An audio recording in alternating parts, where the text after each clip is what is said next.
Hey guys, welcome back to my channel. So today, excuse the background noise, my dog is drinking water. Anyways, today I'm gonna be doing a more deep, not really personal, I guess, video. It's gonna be a lot of talking, so if you don't want to listen to talking, then this video is not for you. But if you're cleaning or doing something, just put this video on and listen to it because chismecito is good. So um, I was doing some planning on this journal that I got from my old cameraman.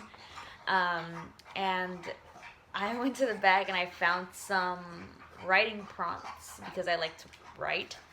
So I found some writing prompts and they're like, well, they're just like, write about blah, blah, blah, blah. But I want to talk about whatever it is. I wrote this a long time ago. I don't know if I wrote the date. I didn't. But I did a lot of them, so I'm gonna read them and then just explain or talk to you about that theme or whatever. I've always wanted to make a video like this because I love talking, and yeah, but I've never done it because I'm always like, well, who cares? Like, they don't know you in a personal level to like care for it. Like, I don't know. But then again, like, this is my channel. Like, I'm just gonna do what I want to. So now I'm gonna start with this. But I've always wanted to do like a sit down and talk, and well, I've always wanted to make like a controversial one, like where I talk about controversial stuff and say my opinion. And I know like that video would get a lot of like, not hate, but it would be like, controversial, and like people with different opinions would be like, no, you're wrong and I'm right. And something about that just makes me want to do it. But then again, what if people hate me? But then again, like, who cares, I don't know. But I'm not going to say mean stuff. I'm just going to say what I think, and opinions can't be wrong. You can just disagree with them, but maybe later in the future. The first prompt is, write about a female role model in your life. Why does she inspire you? So everybody that knows me knows my answer already. I've talked about her all the time, and take your guess, go ahead, and it's correct, whatever. The role model in my life is, I would say, my grandmother, but I don't really know what role model means. I guess for me, what I think a role model is somebody who you would like to follow in their steps. But if it is that, then she is not my actual role model. Like, I don't want to be like her in the steps she took, but she inspired me to be a better person, and to, like, she made me who I am today, and I love her so much. And the way I did things was in a way to allow her to be proud of me, So I guess that is a role model. I don't know. Anyway, this is my grandmother. It's my grandma. I'll see if I could put a picture here. I love her, and she always told me ever since I was younger, like, kind of advice that's like funny but not really, but like serious but not really. I don't know. It's just hard to explain. You have to know her to understand. But like, she would give me advice like, don't let guys, I don't know, it is weird. But she'd be like, if you have a boyfriend, like, do not cross this line down, like, just hold there. Like, she gave me like advice like that. Like, in Spanish it sounds funny, but she told me that, like, she always told me to darme a respetar, and like to always be like good, because she was she assisted a Christian church, so she had Christian beliefs, so she would want me to have them too. So she'd be like, hey, we don't do that, remember, we are children of God, we don't do that. And in my head I was like, but I don't know, she had standards. I don't know if that's how you say it, but she had some standards for me that she expected me to, you know, kind of have like those boundaries. And I love her so much that I would never want to, you know, make her be like, oh man, I really believed in you. So I always tried to do whatever I knew she would be proud of. She would always tell me, okay, I'm already going too much. It's because I love her so much I cannot stop talking about her ever. But she would tell me stuff like this. Like, she would not like piercings or, okay. She would not like piercings or tattoos, but I have 2 tattoos and 1 piercing. And she would tell me like, no, that's ugly. Like, we are children of God. We shouldn't, like, we don't have to have writing on our bodies and like this and like. But I don't know, I just thought she was so cute, and I loved kind of like bothering her. So I'd be like, no, like this looks so pretty, look, and like, I'd tell her like, what if I tattooed your name on me, like, and then she's like, no, and I was like, but like, you know, it would be your name, and it means like I love you, and she'd be like, well, I don't know, so like that would be kind of cute. They were already going off topic. I just love her. She's my role model. She inspired me to be the girl I am, the woman I am today. So I don't know about role model, but she is my inspiration. So the second thing says, what makes you feel stressed and how do you cope with your stress? So what makes me feel stressed is right here. This makes me feel stressed. How I cope with it, I just throw a toy so he leaves me alone. No, but really, he does make me feel stressed. But I think now the answer that I have right here written in my notes is totally different from now. What makes me feel stressed is, I don't know, maybe when I'm overwhelmed I feel stressed, I guess. But I'm not really overwhelmed now because I have a good you know, support system. So I think that's how do you cope with your stress. I think now this is a romantic thing, but my fiance is the way I deal with every bad feeling that I have. So that's why I don't have that many bad feelings anymore, like sadness or anger. I do have anger, but like, you know, he helps me because he makes me happy. So just surrounding yourself with people that make you happy, that give you positive vibes. I think that's how I cope with things.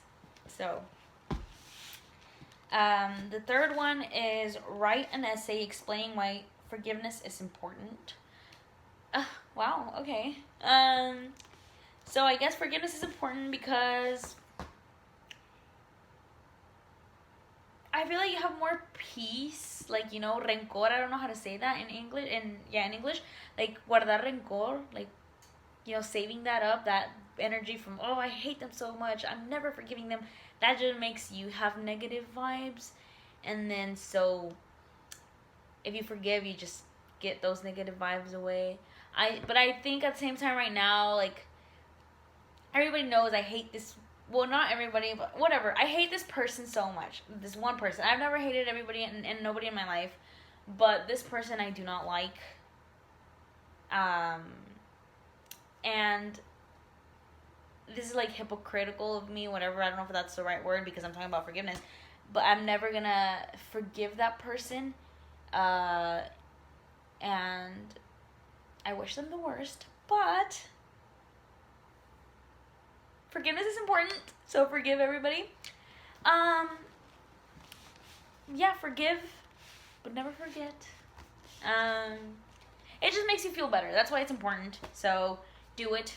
But I'm not. But yeah. What things make you feel angry and why? So things that make me feel angry are if I don't get my way, that makes me very angry. And I know these things are going to be like, oh my gosh, you're a bad person or whatever, but who cares? Yeah, whenever I don't get what I want, I get angry. So, that's pretty much it. When I don't get what I want or when I can't get my point across, that makes me angry. Everything makes me angry. Shadow makes me angry. I think I had more anger before. I was 100%, 90% filled with anger.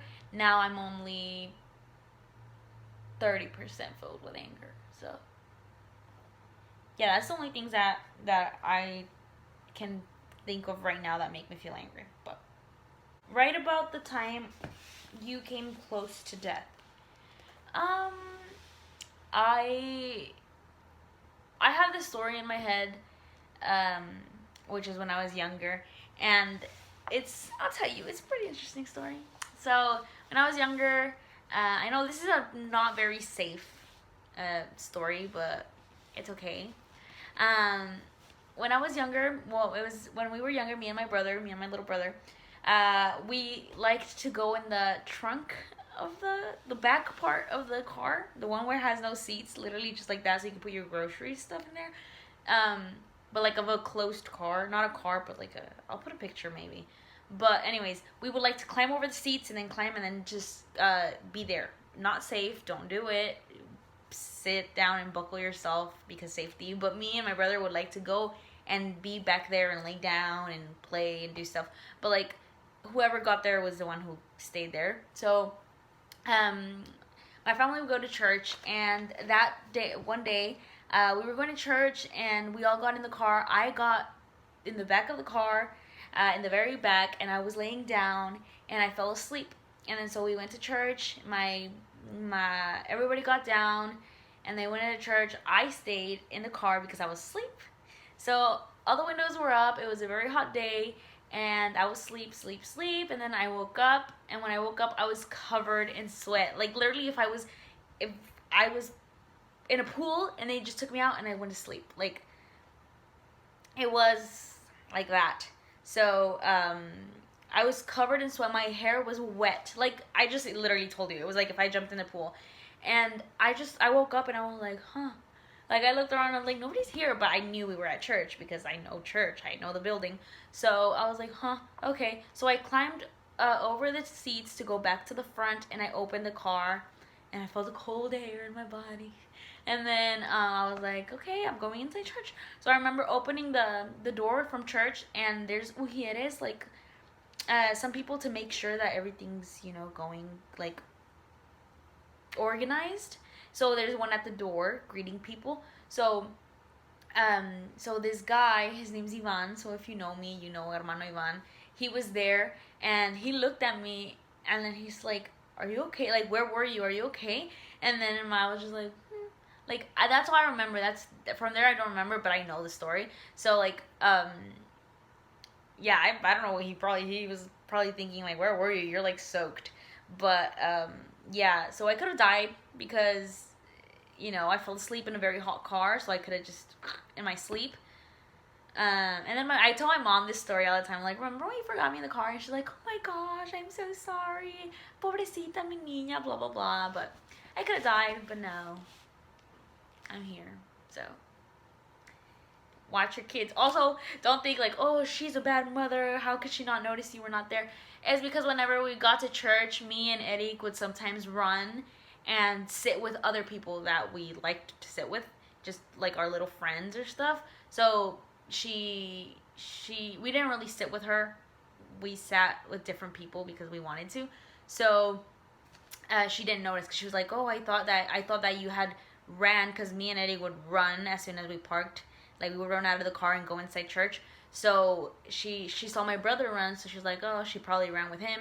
And then she just went to took her seat, and then she wasn't worried about me not being by her side because we would just sat wherever we wanted. And then I showed up and I was soaked, and then she was like, oh my god, how could I do this?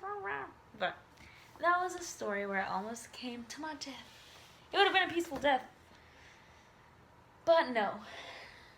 Anyways, that was that.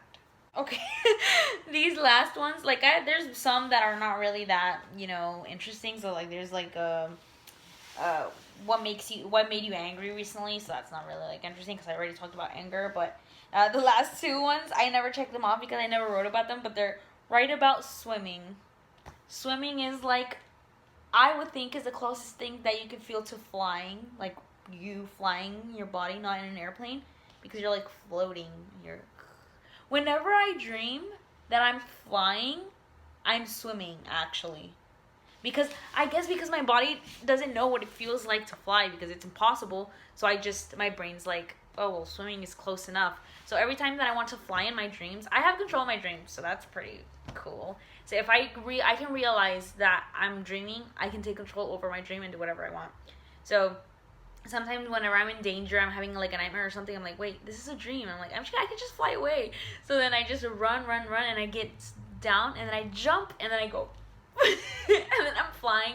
So I think that's my brain thinks of like flying is similar to swimming. So that's my thoughts on swimming. Swimming is cool in a pool, but swimming is scary in open waters because you don't know what's under you, and you know. And then the last one says, write about your feet. I don't know why I wrote that down, but my feet are... I don't know. I don't want to talk about feet. I don't like feet, actually. Fun fact. Well, things have changed, you know. I'm grown, and I've noticed some changes in me. Like, I used to not like vegetables, and now I like broccoli. Not all vegetables, but I like broccoli. Like, I actually enjoy it. Like, I'm like, I want some broccoli. So, there's that. And then, I've never slept with somebody. I don't know. But I didn't like nobody touching my feet. Whenever I would, like, you know, go under a blanket and then just, like, be laying down in bed with somebody, no matter who it was, my mom, my brothers, whoever, and our feet would touch, I just immediately move them because I did not like that. But now it's different because of love. But now when I sleep with my fiance, we literally sleep on top of each other. Like, this is his body, this is me. I never liked, not even like this. I did not like laying down like this. I would have to be like this because I liked my personal space. And now we literally sleep like this. I'm not even lying. Like he'll have his body here and I'll go like this. I'm literally on top of him and then we just go to sleep. Or he'll do the same to me. And then, like, he'll put his feet on top of mine and I'll put mine so, like, our feet are like this. Things change, man. And I used to be disgusted by feet, like, really disgusted. Like, I could not even look at them. Maybe, I don't know why I would look at feet. Or why I don't know. But not even looking at my feet, I wouldn't like that. But now, I don't mind. I don't go around looking at feet, but... I mean, my feet are okay. My feet are pretty. I don't know. I think men's feet are a little ugly, but... I don't know why I'm talking about feet. Just feet. I'm not that disgusted by them, but they're not my favorite thing, you know? But yeah, let me know if you enjoyed this video of me talking about, you know, personal things or deep things, whatever. If you would like for me to talk about more things personal, like of me personally, then you can comment down below some questions. I'll save them, and I know nobody will comment down, so that's why I come up with my own questions. But if not, you can comment down controversial topics you would like me to talk about, and maybe we could do that controversial video. I think I might, but you know, one day I'm gonna be so famous, so I don't know if I want that out there. Anyways, I hope you enjoyed this video. Like, comment, and subscribe, and Happy New Year!